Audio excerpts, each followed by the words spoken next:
शाम ढले उसे वडेरा सोलंकी की तरफ से पैगाम मिला कि रात के खाने पर वो उससे मुलाकात करेगा। शाम ढले जो वेट्रेस साईं लोग के लिए बियर लेकर आई, उसे देखकर साईं लोग को यकीन नहीं हो रहा था कि वो किसी गोट में मौजूद है। ऐसी कताला तो उसने शहर में भी नहीं देखी थी। काफ़ी देर तक वो साईं लोग के आसाब पर सवार रही, फिर जिस तरह टहलती हुई आई थी उसी तरह वापस लौट गई।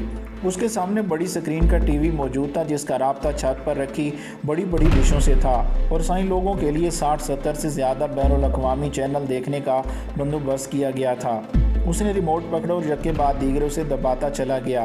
वाह वडेरा साईं वाह, तुमने तो जंगल में मंगल बना दिया है। बेसाख्ता उसने दिली दिल में वडेरा सोलंकी को खिराज तहसीन पेश किया और एक यूरोपी चैनल पर मौजूद नीम परिंदा लड़कियों पर नजरें जमा दी, जो उसकी आंखों के रास्ते अब उसके दिलो दिमाग पर काबिज हो रही थीं। मानक शाह के वहमो गुमान में भी ये बात नहीं रही थी कि इस तरह अचानक दोपहर के वक्त में वडेरा सोलंकी उसकी मुलाकात को आएगा। एक लम्हे के लिए तो वो गड़बड़ा कर ही रह गया। वडेरा सोलंकी उसकी पार्टी का सरबराह ज़रूर था, लेकिन उसका शुमार बहरहाल मानक शाह की बुक्स में नहीं था, क्योंकि वड्डा साईं वडेरा सोलंकी के बलबोते पर उसके सामने सीना सुपर था। अगर वडेरा सोलंकी उसके सर से हाथ उठा लेता तो मानक शाह उसे कुत्ते की मौत मरवा देता। वड्डा साईं की हरकतों पर कभी कभी उसका खून खौल उठता था, ख़ुसूसन जब उसने सियासत में मुंह मारना शुरू किया था और नज़दीक दूर के देहातों में ये अफवाह फैलाई कि साल के आखिर में होने वाले इंतखाबात में पार्टी का टिकट उसे मिलेगा। तो मानक शाह परेशान भी रहने लगा था। ये उसकी आबाई सीट थी। इस सीट पर वह अपने दादा के ज़माने से मकामी हारियों पर हुकूमत करता आ रहा था। अगर वडेरा सोलंकी इस मरतबा इसके मुकाबले में पार्टी टिकट वड्डा साईं को दे देता तो उसकी सियासी साख ख़त्म हो जाती, जिसके बाद उसका इस गोट में रहना भी मुमकिन न रहता। मानक शाह दिन रात इस फिक्र में गलता रहता था कि कब उसे मौका मिले और वो वड्डा साईं को सबक सिखाए। उसने मुकम्मल मुनाफ़क़त के साथ अपने होंठों पर मुस्कुराहट सजाकर और दोनों बाएं फैलाते हुए बाज़ार बड़े खुले दिल से उसका इस्तकबाल किया था, जिसके बाद वडेरा के ख़ास इशारे पर उसने बाकी लोगों को वहाँ से हटा दिया। जी साईं हुक्म। तखलिया होते ही मानक शाह ने बड़ी आजिज़ी का मुज़ाहरा किया। मानक शाह बाबा, तुम्हारा शुमार पार्टी के ख़ास लोगों में होता है। मुझे तो खाली पता चले कि वड्डा साईं ने यहाँ बहुत गलत बातें फैला रखी हैं। ये ज़ात का कमी ने इसकी हिम्मत कैसे हुई कि वडेरा बनने का ख्वाब देखे। बाबा ये तो बहुत गलत बात है, इस तरह तो हर कोई हारी हमारे मुकाबले में उठ खड़ा होगा। वडेरा सोलंकी ने मूँछों को उल्टे हाथ से उठाते हुए कहा, साईं आपने तो मेरे दिल की बात कह दी। मानक शाह फट पड़ा और उसने वडेरा सोलंकी के सामने अपना दिल चीर कर रख दिया, उस तक अपना गला भी पहुंचा दिया। बस करो वड्डा साईं, बस करो, मैं सब कुछ समझ गया हूं। मैंने आज ही फैसला कर लिया, आज ही उसे पार करवा देता हूं। बंदा मेरे पास मौजूद है और वड्डा साईं भी मेरे हिरासत में है। बस तुम 10 लाख का बंदोबस्त कर दो, बाकी काम मैं संभाल लूँगा। उसने मानक शाह की बात काट कर हतमी फ़ैसला भी सुना दिया।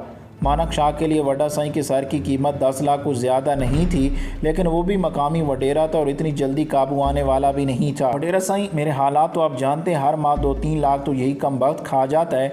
कुछ कम हो जाए तो मुझ पर बड़ा एहसान होगा साईं। उसने बड़ी लजादत से कहा, ठीक है, तुम्हारा कुछ हिस्सा मेरे पास भी है, पार के दोस्तों ने भेजा था। तुम इस तरह करो, साईं के 7 लाख दो और बाकी मामला देखता हूँ।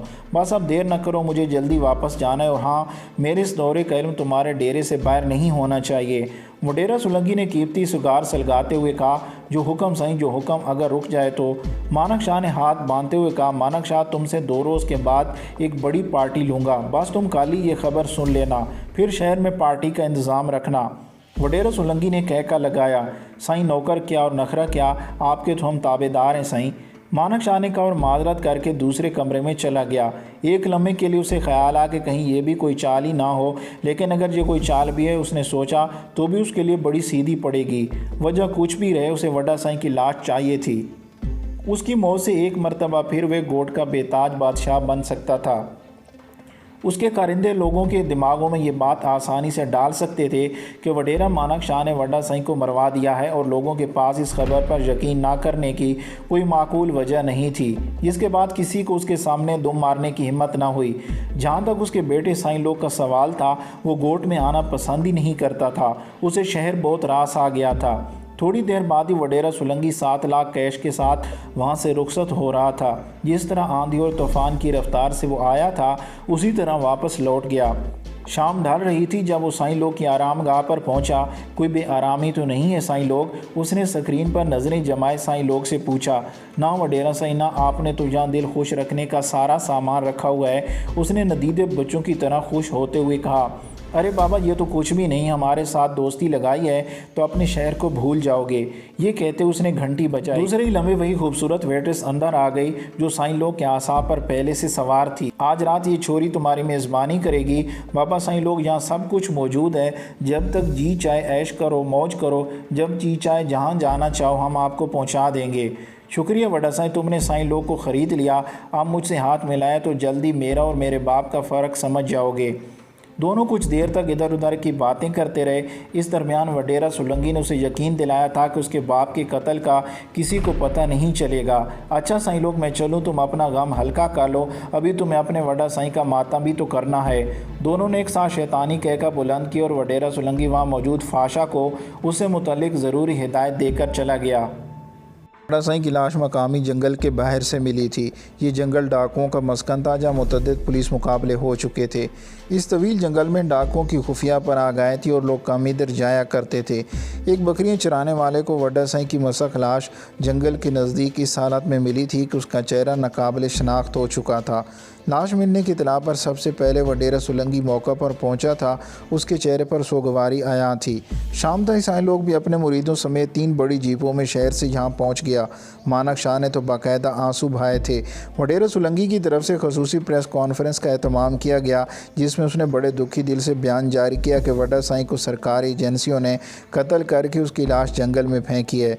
उसने इस होलनाक पुरतशद्दुद कार्रवाई की शदीद मजम्मत करते हुए अपने बयान में कहा, इस किस्म की रियासती दहशतगर्दी से हुकूमत उनके अज़ाइम में कमी नहीं ला सकती और वो डट कर जुल्म का मुकाबला करेंगे, अपने सूबे के अवाम को उनके हकूक़ दिला कर रहेंगे। बयान के आखिर पर उसने कहा कि हुकूमत हमें आखिरी कोने तक ले जा रही है, जिसके बाद वापसी का कोई रास्ता बाकी नहीं बचेगा और ऐसे ओछे हथकंडों से अवाम के हकूक़ गज़ब नहीं किए जा सकते।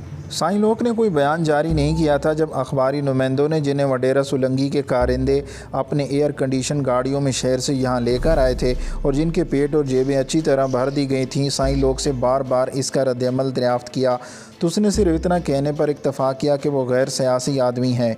अल्लाह लोग है, उसे इन मामलात से क्या लेना देना। कुदरत के इस फ़ैसले को कबूल करता है, लेकिन एक दरवेश होने के नाते उसे इस बात का अफसोस ज़रूर है कि जब उसका बाप मुजरमाना ज़िंदगी से तायब होने के बाद शरीफाना ज़िंदगी बसर कर रहा था तो उसे कत्ल क्यों किया गया।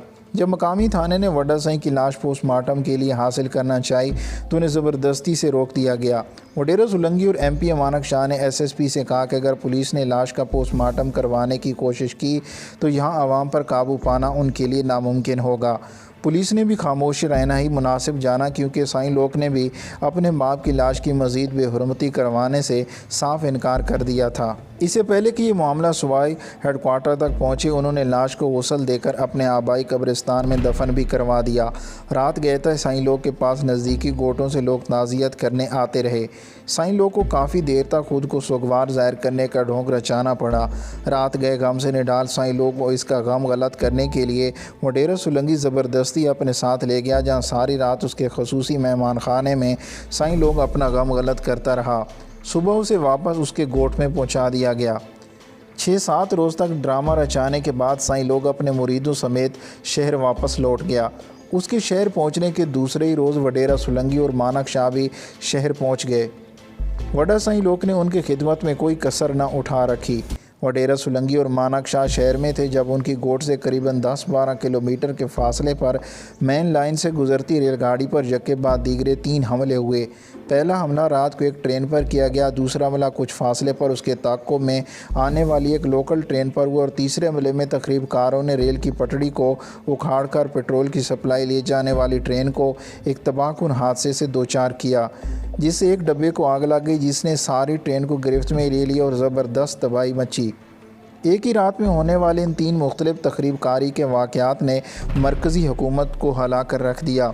मुख्तलिफ एजेंसियों के लोग भाग भाग के मौके वारदात पर पहुँचे, जहाँ सवाए तबाही की और कुछ नहीं था। मकामी पुलिस ने इस बागी डाकुओं का कारनामा बताया और मामूल के मुताबिक इस कार्रवाई को भी उनके खाते में डाल दिया। रेंजर्स की मदद से नज़दीक दूर के गोटों में मुख्तलिफ मुश्तबा मकामात पर छापे मारे गए, लेकिन अब वहाँ रखा ही क्या था। जिन लोगों ने ये घिनौनी तखरीबकारियाँ की थीं वो तो कब के महफूज हाथों में पहुँच चुके थे। जिस पुलिस पर तहकीकाती एजेंसियाँ एतमाद कर रही थीं वो रियासत से ज़्यादा वडेरा सोलंकी और उसके मुतल्लिकीन से मुखलिस थी, जहाँ से उन्हें एक दिन में उनकी 1 साल की तनख्वाह से ज़्यादा पैसे मिल जाया करते थे।